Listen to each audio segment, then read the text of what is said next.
দেখেন এখানে অনেক গাড়া আছে, এই যে এগুলো গাড়া। তো সাপ নিয়ে এখানে খুব করছে, মানে ধাও খাচ্ছে। তো চলে আসলাম দেখি এখানে পাওয়া যায় কি না যায়। ওরে বাবা, এই ক্যামেরাম্যান কাছে আসো এই যে, ওরে বাবা এ তো, হ্যাঁ দাদা এই যে দেখেন কিভাবে এখানে রোদ পোয়াচ্ছে। এই ঠান্ডার দিনে কিন্তু যে কোনো প্রাণী কিন্তু রোদ পোয়ায়। এই যে দেখেন, এ হচ্ছে আমাদের ইন্ডিয়ান স্নেক বা ডাড়াইশ। এই যে কিভাবে চলে যাচ্ছে, এই যে দেখেন ডাড়াইশ। বাবারে কত লম্বা, সব সাপ এখানে থাকতে পারে। এই যে, তো দাদা এই যে ধরে নিলাম, আপনাকে দেখাচ্ছি।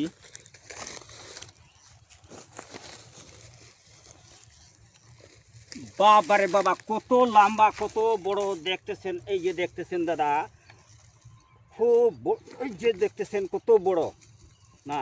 কিন্তু এ হলো দাদা নির্বিষ সাপ, এ কোনো মানুষকে কাটলো কিছু হয় না, শুধু পাখির বাচ্চা খায়, ইঁদুর খায়। তো এই যে এখানে আতঙ্কিত হয়েছিল, এই যে চারিদিকে জমিন আছে, মার্শাল আছে, ছিঁচে তাকে ছেঁচতে আসে, তারা আতঙ্কিত হয়ে যায়। আমাকে বলে দাদা এখানে গহমা সাপ দেখছি, খুব বিষধর সাপ আছে। কিন্তু না, এ কিন্তু বিষধর না, এ হচ্ছে আমাদের ডাড়াই সাপ। এই যে দেখেন কিভাবে কত লম্বা, এই যে ডাড়াইশ।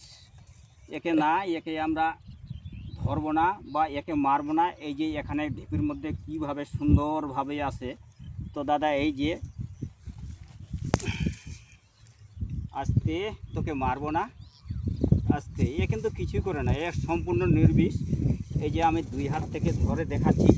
আর আপনারা কোনো গুজবে কান দিবেন না যে এই যে এরকম সাপ দেখলে এরকম পেঁচিয়ে নে, আবার এই লেজের বাড়ি দিলে মানুষকে ক্ষতি হয়, সেটা কিন্তু ভুল কথা। কোনোদিনও মানুষের কথা গুজবে কান দিবেন না।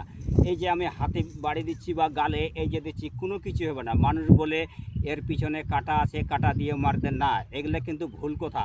কোনো দিন ওগুলা দেখবেন না, কোনো কাটা নাই, কোনো কিচ্ছু নাই। এ খুব শান্তশিষ্ট, শুধু পাখির বাচ্চা খায়, ইঁদুর খায়, ব্যাঙ খায়।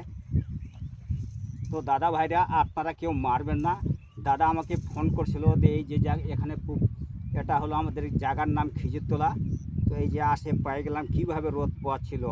তো যাক, তাকে আমরা মারবো না।